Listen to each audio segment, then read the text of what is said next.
Last week ko ngayon, kaya naman naisipan kong pumunta ngayon sa farm. Matagal-tagal na rin kasi talaga nung huli akong magpunta dito sa farm. Ang dami na nga nagbago talaga dahil ang dami ng hayop ngayon. Tapos mas lalo pang luminis. Sakto nga bagong linis tong fish pond, kaya naman naisipan namin na dito unahin. Dito kami magla-lunch ngayon at buti na lang nandito si Kuya Roger para tulungan akong ilagay yung sima. Sobrang dami din kasing isda dito, kaya hindi kami nahihirapan kapag nandito kami dahil mayroon ng mga pagkain. Tuwing napupunta nga ako sa farm na to, enjoy na enjoy akong mamidwas kasi ang daming isda. Maraming tilapia dito, tapos meron din namang hito. Nanong ko nga yung mga kasama ko kung ano yung gusto nilang i-lunch ngayon. Para sa akin kasi mas madaling hulihin tong tilapia, kaya puro tilapia na lang yung hinuli namin. Nigurado napakasarap ihawin ito dahil fresh na fresh galing sa fish pond. Dahil nga madaming pananim dito sa farm, sinabi ko kay Kuya Roger na manungkit siya nitong buko. Parang ang sarap kasi uminom ng pure na buko juice. Maya-maya nga nakasulubong ko na tong mga kambing. Sobrang dami nila at mukhang pauwi na sila sa lungga nila. Umalik na nga ulit ako sa kubo para naman kunin yung pandilig. Dahil isa talaga sa mga pinaka-favorite na part ko tuwing nagbibisit ako dito sa farm ay magdilig. Napaka-healthy kasi ng mga pananim dito, kaya naman hindi na kami nahihirapan kapag kailangan namin ng gulay. Maya-maya nga sinabi ko dito kay Lola Ana na kumain na kami dahil meron naman ng ulam. Madami-dami din tong napidwas ko, siguro mga 8 yan. Tapos sinakot na namin nila tatay yung mga buko na nasungkit kanina. Sa rin kasi ako sa mga tao na sobrang hilig talaga sa buko. Kaya naman tuwing nabivisit ako dito sa farm, hindi talaga pwedeng hindi ako kumuha ng mga buko. Sobrang fresh kasi neto kapag iniinom mo siya, diretso galing sa puno. Ang laki din talaga ng naitutulong nito para sa UTI ko. Pero dahil madami nga yung mga pinagkukuha ni Kuya Roger, sabi ko sa kanya isali na lang namin sa pitchel at gumawa kami ng buko juice. Pagbiyak nga niya, nakita ko ang ganda ng itsura ng laman ng buko. Parang walang laman na mailalagay sa buko juice dahil dito palang tinitira ko na eh. Dito palang magandang farm na to ay pag-aari to ni Tito Cesar Reyes. Maya-maya nga isinalang at inihaw ko na yung mga tilapia, tapos nagpahinga muna ako dahil sobrang nakakapagod din. Nung makapahinga na nga ako, ginising naman nila ako dahil sabi nila luto na daw yung tilapia. Ako naman nagpunta ako dito sa bakuran para kumuha ng sili na ilalagay sa sausawan namin. Diba? Sobrang sarap ng may pananim kasi hindi mo na kailangang bumili. After nga nun, dahil hindi pa masyadong luto yung kanin, sinabi ko sa kanila na papakainin ko muna yung mga manok. Tapos lumipat nga ako sa kabilang bako dahil nandun naman yung puno ng kalamansi. Patulong na ako kay Kuya Roger para madali kami. Sarap talaga mamuhay dito sa farm dahil lahat ng kakailanganin mo merong nakatanim. May mga gansa nga rin dito at sakto nandito na rin kami sa loob. Pinakain ko na rin sila. Sa paglilibot ko nga dito sa loob, nakita ko tong mga malalaking bayabas. Actually, mahilig talaga ako dyan dahil sinasawsaw ko yan sa bagok. Dahil luto na nga lahat, pati kanin, nagtulong-tulong na kaming ilatag tong dahon ng saging para makakain na kami. Ito lang naman yung niluto namin ngayon at lunch namin, pero masarap lang talaga kumain paminsan-minsan sa bukid. At actually, ang ganda-ganda talaga ng weather ngayong araw dahil hindi masyadong mainit, pero hindi rin naman malulam. Grabe, sobra solid nung kain ko dito. Ang dami ko talaga nakain. Tapos haluan mo pa ng fresh na buko juice oh. Pero fast forward, nung matapos na nga kami kumain, pupunta na ako dito para naman gumawa ng feeds. Oo, tama kayo, dito sa farm, kami mismo yung gumagawa ng feeds para sa mga manok, hindi kami bumibili. Dali lang naman tong gawin at mas masustansya to para sa mga manok. Tutunan ko na nga tong gawin dahil dati pa lang ganito na talaga dito sa farm. Sobrang bilis lang nitong gawin. Maya din naman nung matapos na ako at marami-rami na rin yung nagawa ko, pinatay ko na yung machine tapos nagpunta na ako dito sa mga kulungan ng manok. As in, sobrang daming manok talaga kasi dito. Kaya nakaka-enjoy talaga magpakain kasi ang dami nila. Isa pa nga sa mga gusto kong ginagawa dito sa loob, yung silipin yung mga pugad nila kung meron na bang mga itlog. Nakaka-enjoy kasi maghanap sa pugad ng mga itlog eh. Sakto nga itong pugad na tiningnan ko, may 3 ng itlog oh, lalaki.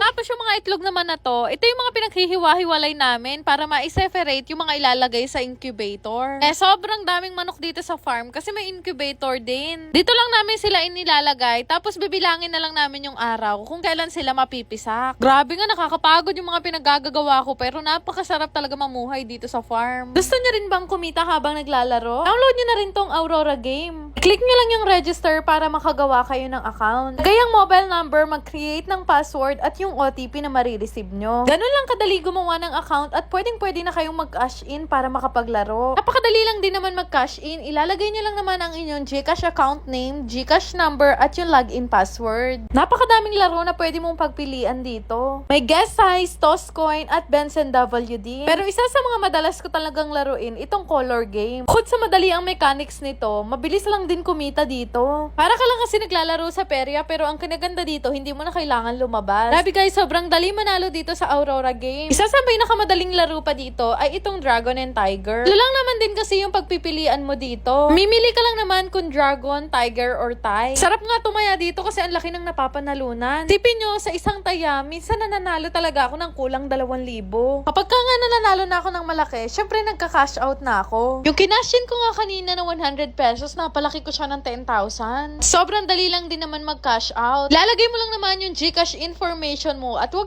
mong kakalimutan na ilagay yung login password mo. Di ba ganun lang kadali manalo dito sa Aurora Game? Kaya naman subukan nyo na rin itong laruin gamit ang link na makikita nyo sa comment section. Shoutout nga pala kay Veronica, Marian, Claire Jane, Anthony Paras Mananlasa, Regina, Mutia Rodriguez, Clarice K, Eduardo at kay Laika. Shoutout po sa inyo lahat!